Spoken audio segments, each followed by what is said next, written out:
Okay, looks like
okay.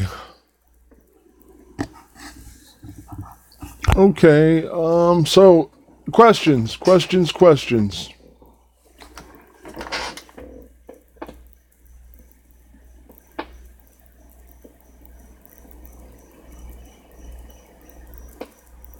Right. That's what we like to hear. Yeah, we got some thunderstorms in this area, so I don't know if that's kind of dealing messing with it or not.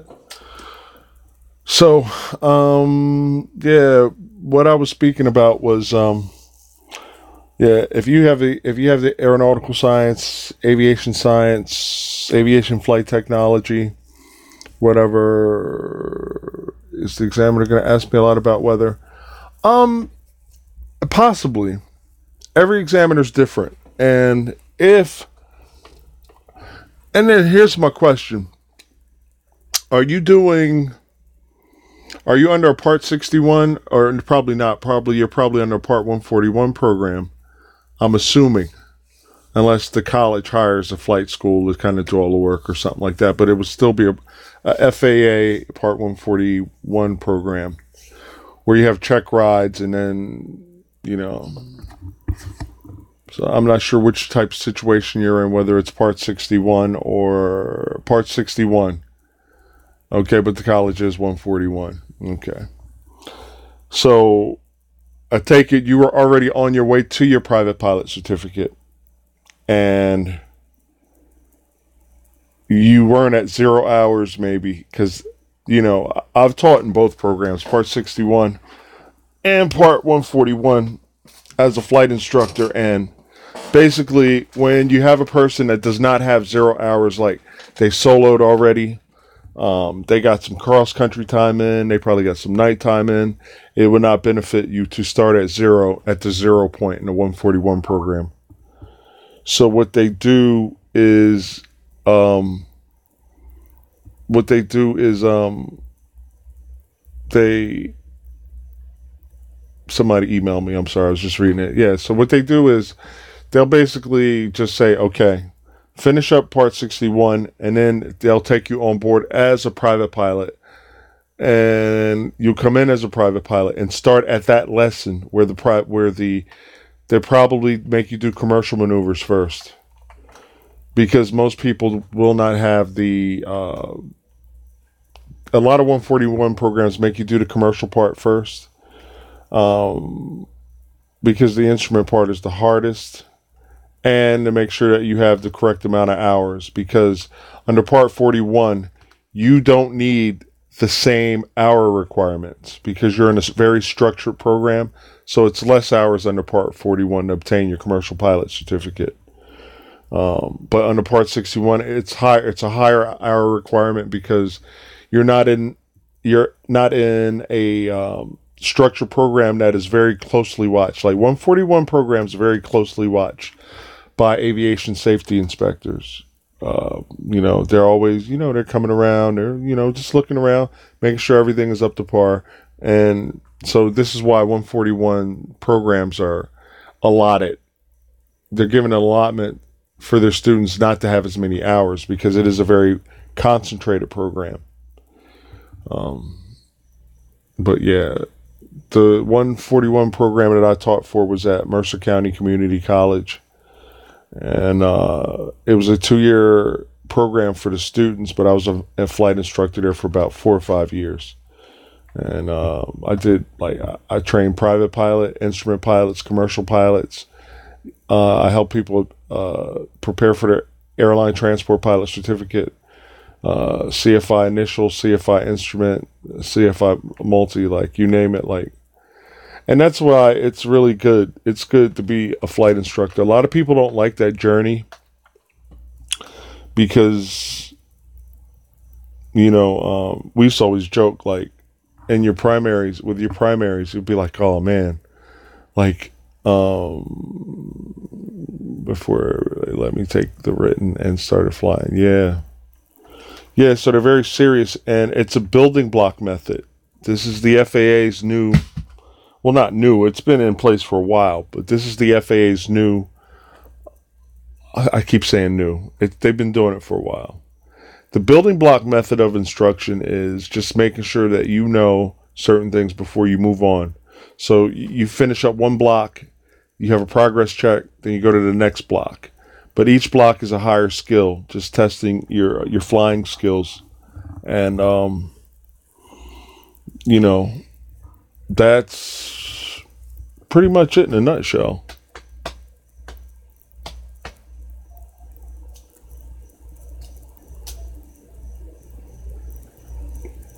Okay. I'll hang out for another 15 minutes because we had our technical difficulties, but shoot me questions if you have FAA questions. If there's something, and now I'm like the guy, can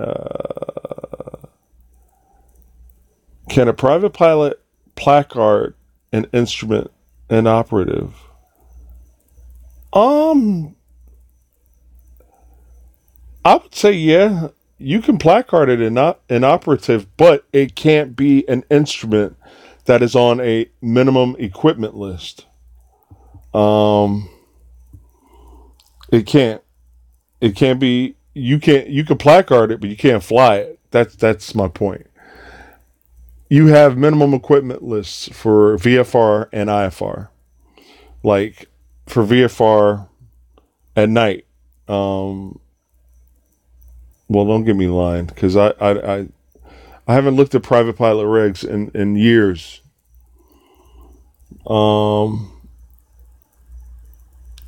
But there's minimum equipment lists for appropriated for your rating in aircraft.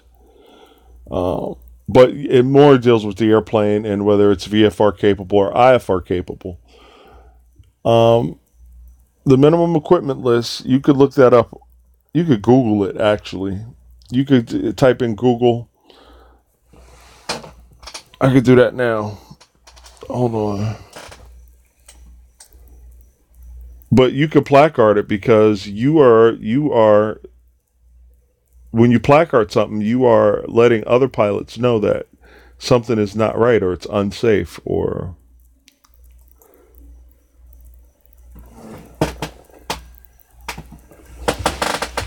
wrong computer.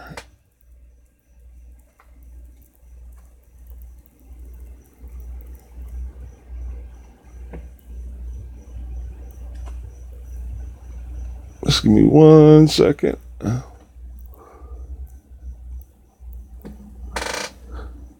Minimum equipment list. Didn't get that. Minimum equipment list, visual flight rules.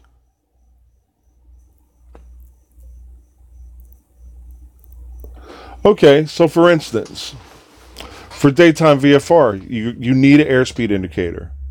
You need an altimeter. You need a magnetic compass. You need a tachometer. You need an oil pressure and temperature gauge. You need a fuel pressure indicator. If you, like when you fly Pipers, you're going to need that fuel pressure indicator. You need a fuel quantity indicator for each tank. You need a voltmeter or ammeter. You need let's say elevator. You need a elevator or rudder trim indicator if it's built with the airplane. Not every aircraft has a rudder trim, so that wouldn't apply to your particular aircraft. You need an alternator, generator, or safety restraint for each occupant. Now, your occupants, they have to have seatbelts, but they don't necessarily have to have a shoulder harness. For commercial pilot operations, a pilot, the air crew, they need shoulder harnesses. Definitely. They can't get away with that. And if the FAA or aviation safety inspector caught that, they would definitely get busted for that. Those are minimum equipment lists. So if something's wrong, you could definitely you could placard it. It's all about safety. Let's say you're at a flying club and November 31 Sierra Delta. I'm just picking out a tail number of an old Cessna I used to know. It's funny, an old Cessna I used to know. November 31 Sierra Delta. So you get done flying November 31 Sierra Delta, and you land, and then all of a sudden you notice that when you landed, you had no airspeed indication. All right. So you land the aircraft and you park it, you tie it down. Now here I come along. Oh man, I'm finally glad that plane got down. I got solo time. I got to go and build or whatever. I got to go to a practice area, do practice maneuvers. If you don't placard that aircraft or down it, or there's many different maintenance kind of how should I say phrases for taking a plane out of service. But that plane needs to be taken out of service, and especially if it's a training aircraft, because you're probably dealing with pilots that don't really have a whole lot of flight experience. And and it's not even like bragging. It's just having a certain amount of flight experience will help you handle the situation better. You could be like, I don't know, somebody new, maybe only done their first solo, they don't see their airspeed indicator working, they might freak out. Me, with thousands of hours, I would be like, okay, our airspeed indicator's down. Okay, now if it's a commercial aircraft, it's going to have a backup. All right, it's probably going to have a secondary. It will have a secondary for redundancy, and then your co-pilot will also. Okay, so I'll look over my co-pilot. All right, you call out the airspeeds. So over the intercom, he or she's going to call out the airspeeds as I'm conducting their approach, and I'll change power settings and stuff like that. But like a new student, brand new, that's dangerous because they may heavily rely on. And then after a while, you know what? VFR, you get to kind of judge. You can kind of see when you're a little hot.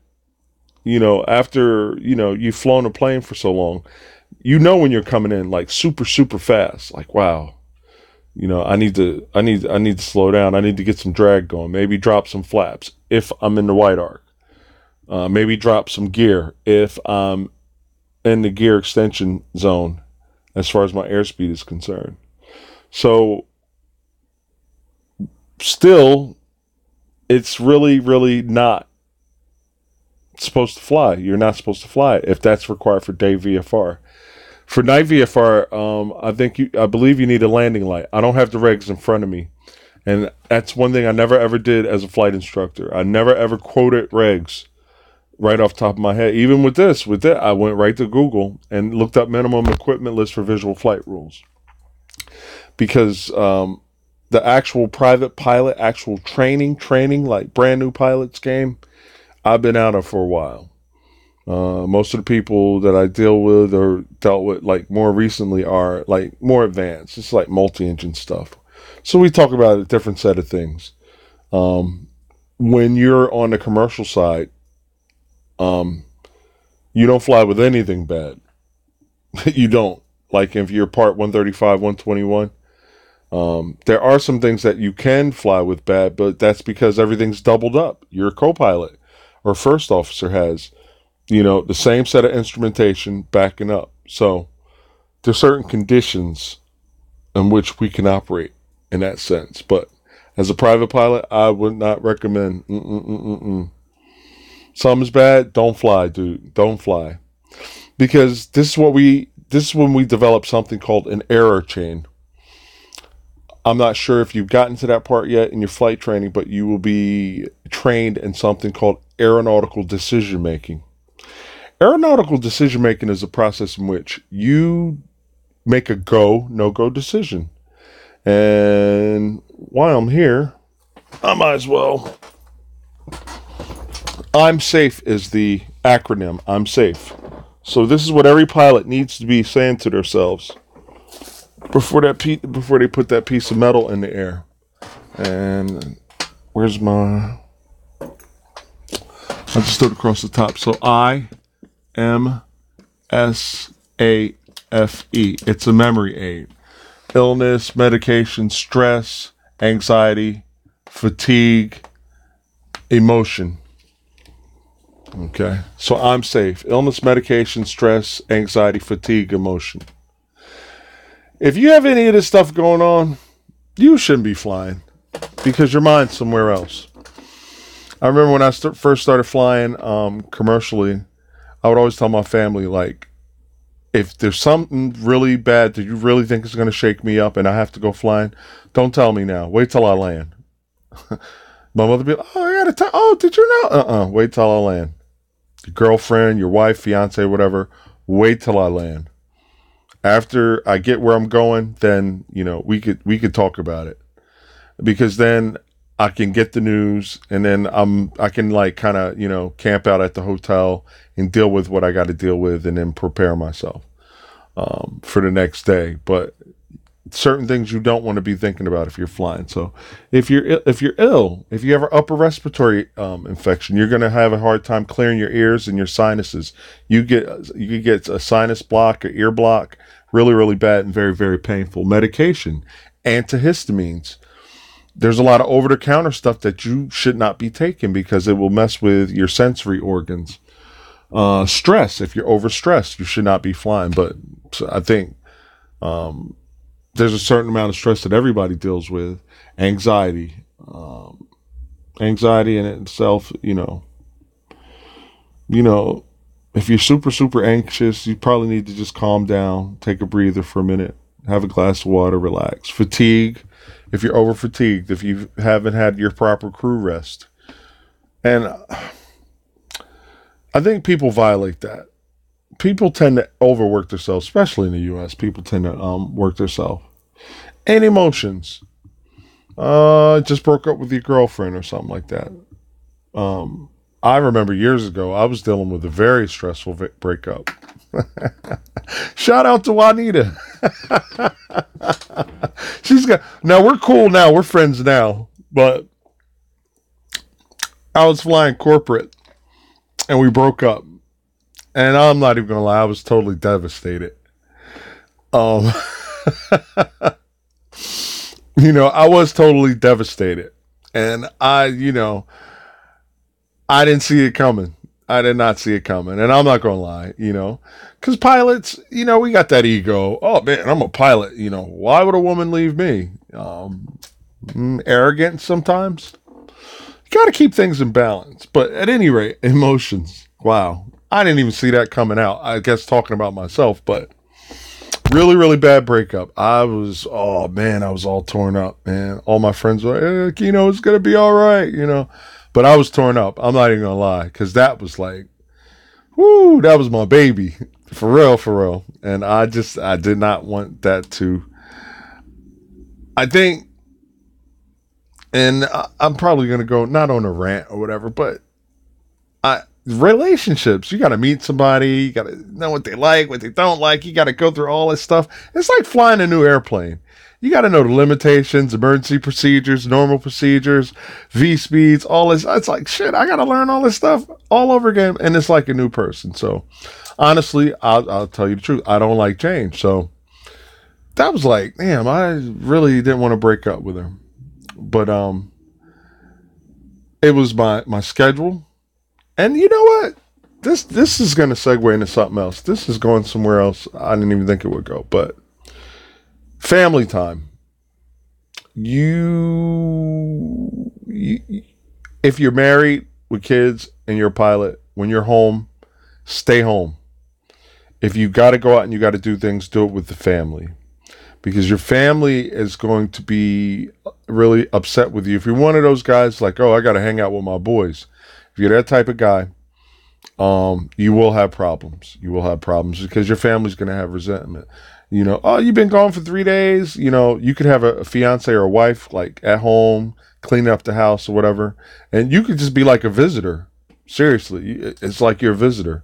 You come home, it's like, wow, like you're looking around, you're looking in the refrigerator and, because this significant other, because you could be a female pilot and have a male or whatever, because we live in a different world these days. But significant other is what I will say, because it could be either way in this day and age. But that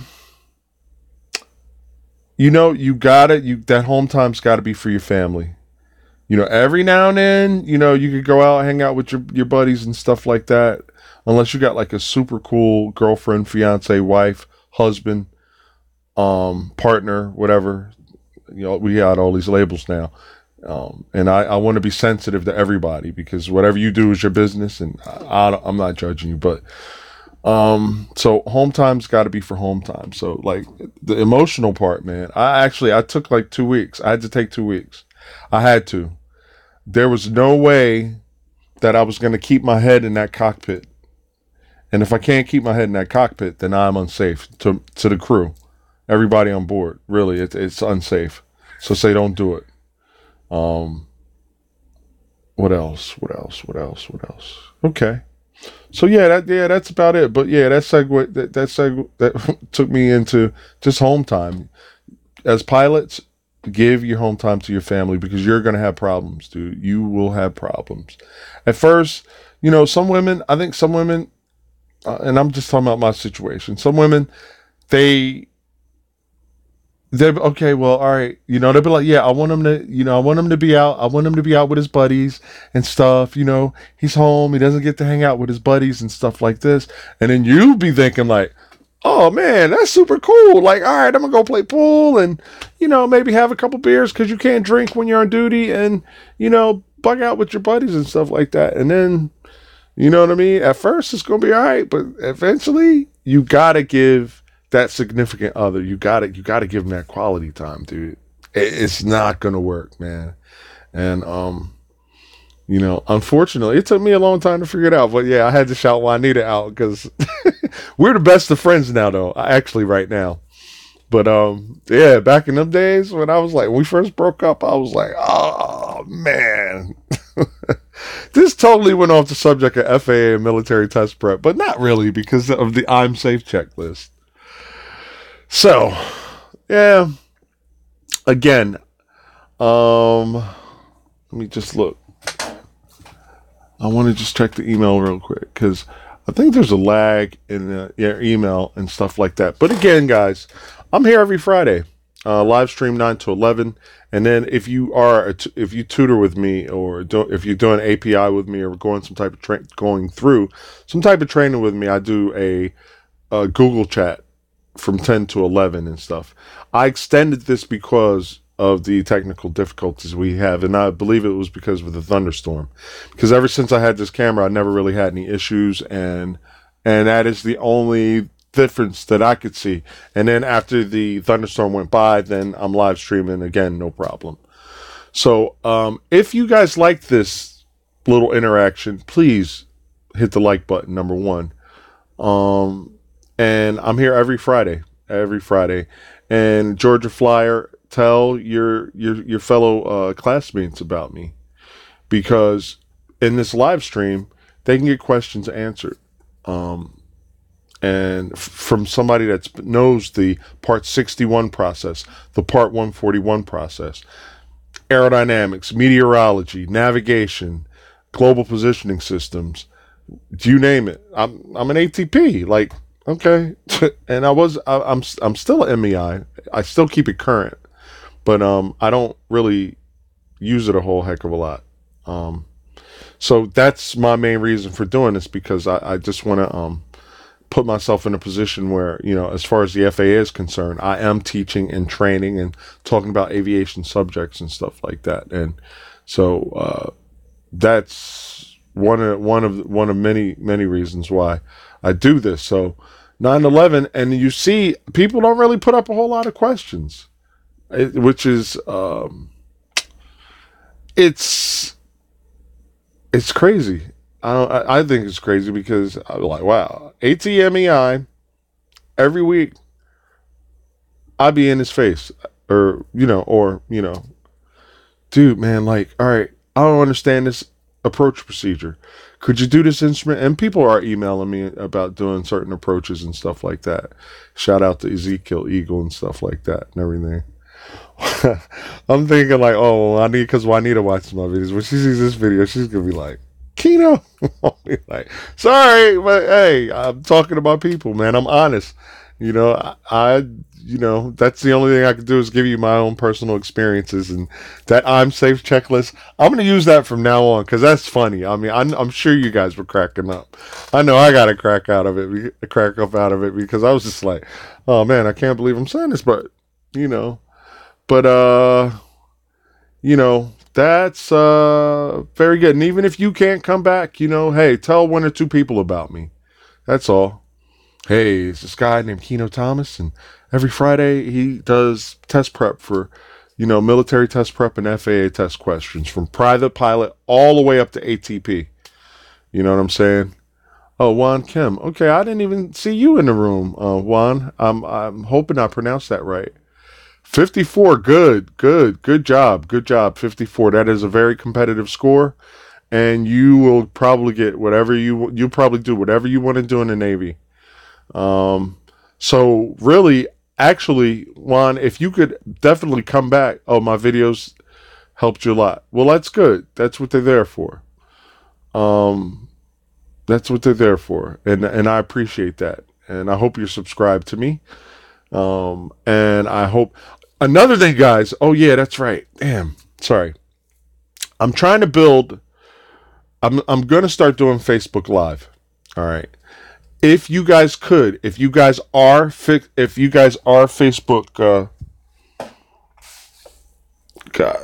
okay, there it is. If you guys are on Facebook, if you guys use Facebook, I would like you guys to follow me. It's STEM with Keno, just like my website.